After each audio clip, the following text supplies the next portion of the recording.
Bumblin Biden's State of the Union gets overshadowed by a new poll showing the majority of voters believe he's mentally unfit for office. In this video, we're going to look at Biden's State of the Union in light of that poll. We're going to see how a number of pundits saw Biden's speech last night as a total flop. And stick with me to the very end of this video when we're going to see some of the best heckles of the night. You're not going to want to miss this. Greetings, everyone. Dr. Steve here with you. Great to be with you. As always, I am your fake news antidote. So come on into the Patriot Professor's Den where I help you to think better so you can feel better in these crazy and turbulent times. So if you've already done so, you know what to do. Make sure to smack that bell and subscribe. But and gang, we are so excited for the upcoming RINO hunting virtual boot camp this Saturday, March 5th, where I and some very special guests are going to be giving you the tools you need to get rid of Republicans and name-only rhinos once and for all. As you know, we sold out of tickets a couple of weeks back, but because of the level of popular demand, we decided to go ahead and just upgrade our virtual event software to allow for 1,000 more people to join us. So here's your second chance to sign up for this awesome virtual conference. And we've even kept the 90% discount on tickets for you. But we sold out in 4 days last time. So don't wait. Click on that link below right now and join me, my special guests, and your fellow patriots from the comfort of your own home for a day you'll never forget. It's going to be absolutely awesome. Click on that link below and let's go rhino hunting together this weekend. Sounds good. All right, gang. Let's dive right in here. As I'm sure you all know, last night was the State of the Union address, which for radically unpopular presidents like Biden, frankly, it should just be renamed our annual national bullshit hour. It really was, to say the least, an hour of prepared remarks full of gaslighting, spin, passing the buck, historical revision, and just plain moronic dribble. All Biden tried to do when all's said and done is he tried to resell an already dead on arrival political agenda. It was cringeworthy to say the least, and add insult to injury. If that were even possible, Biden stood before the nation in the shadow of one of his most devastating polls yet. Look at this from the Washington Post. Not even the far left Post could gaslight this poll. Look at how they begin their piece. Quote, President Biden will deliver his State of the Union address on Tuesday to a deeply pessimistic nation, one that largely sees the economy worsening under his watch, disapproves of his leadership on key issues, and currently prefers that Republicans control Congress after the November elections. This, according to a Washington Post ABC News poll. Well, it don't get a lot worse than that. The nation sees Biden as responsible for a collapsing economy. He's wrong on every major issue, and they can't wait for the Republicans to take control in November. I mean, other than that, everything's fine, right? That, in effect, was his State of the Union. Besides getting a record low approval rating of 37%, the poll revealed that a majority of voters do believe that Biden is cognitively unfit to be president. Quote, when asked about Biden's mental sharpness to serve as president, 54% said that they do not think Biden is mentally sharp enough, while only 40% said that he is. When respondents were asked the same question back in May of 2020, when Biden was only a candidate, 51% said he had the mental sharpness needed to serve as president, while only 43% said he did not. So a clear majority now, 54%, do not believe Biden has the mental sharpness to be president, and that's the nation he delivered his State of the Union to last evening.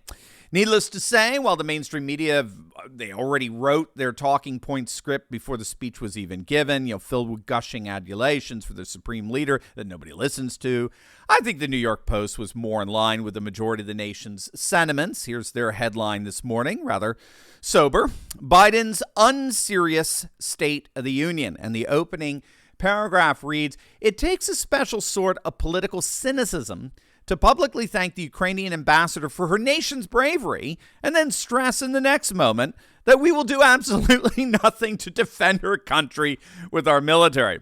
But then President Biden's State of the Union speech was nothing but bumbling hypocrisy. And perhaps the most strikingly hypocritical moment of the night was when Biden actually claimed he wanted to secure the border. Take a look. If we are to advance liberty and justice, we need to secure our border and fix the immigration system.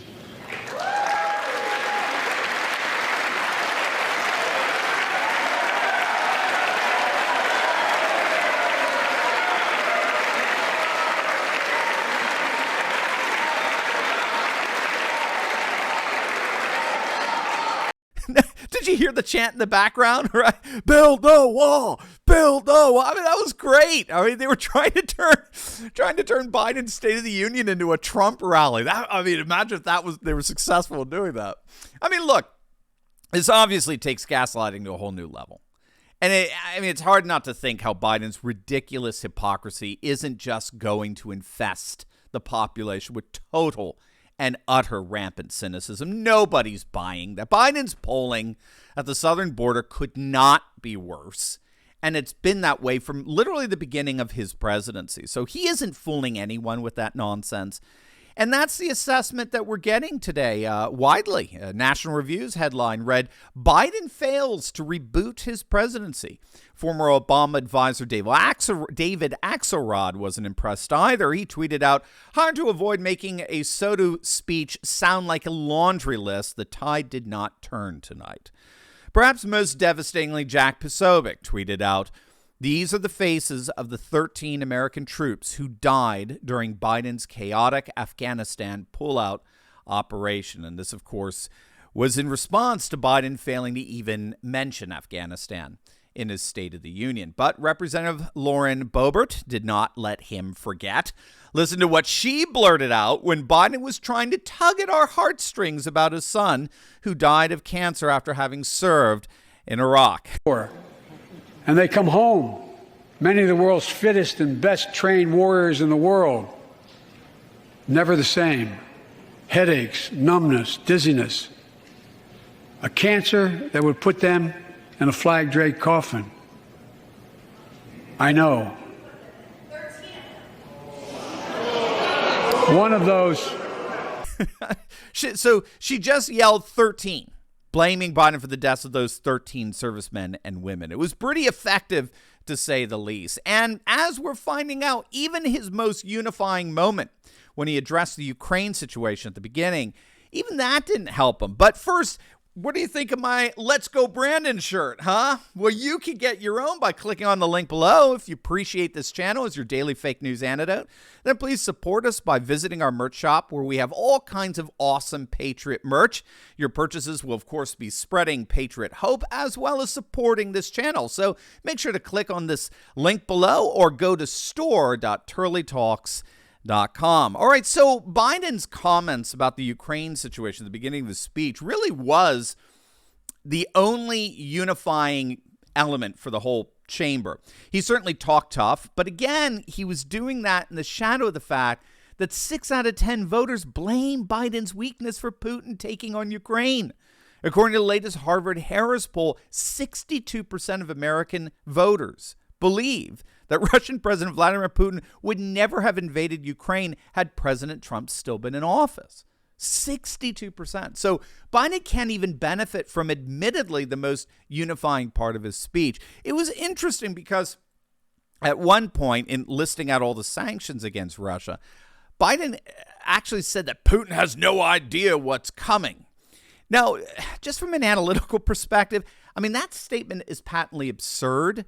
Okay, first, Russia has obviously thought through every geopolitical and economic and militaristic move that the United States and Europe, NATO, could make. Okay, that's first. But secondly, at least when it comes to economic sanctions, there's really not that much more the U.S. and the EU can do against Russia. They've expelled several Russian banks from SWIFT, the International Monetary Exchange platform that governs most of the world's financial transactions, but that interestingly only the U.S. and Europe control.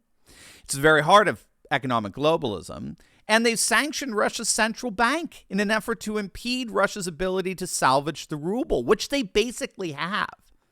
Frankly, what can the U.S. and the EU realistically do outside of a direct act of war? They're not going to sanction Russia's oil and food exports without dooming themselves.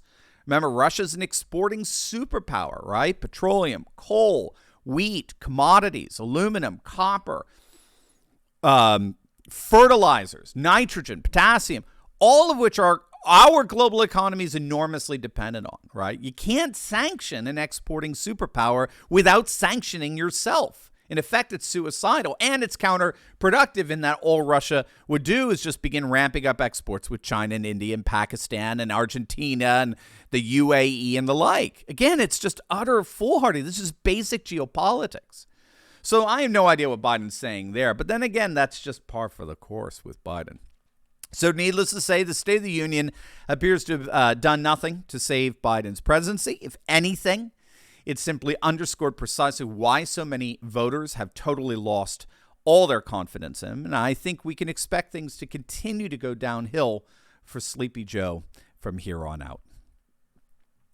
Now, before you go, you will definitely want to check out my latest video I just uploaded on RINOs, Republicans name only collapsing as Liz Cheney gets crushed. Perfect for our upcoming rhino hunting virtual boot camp this Saturday. You're going to love it. So make sure to click on the link, and I'll see you over there. God bless.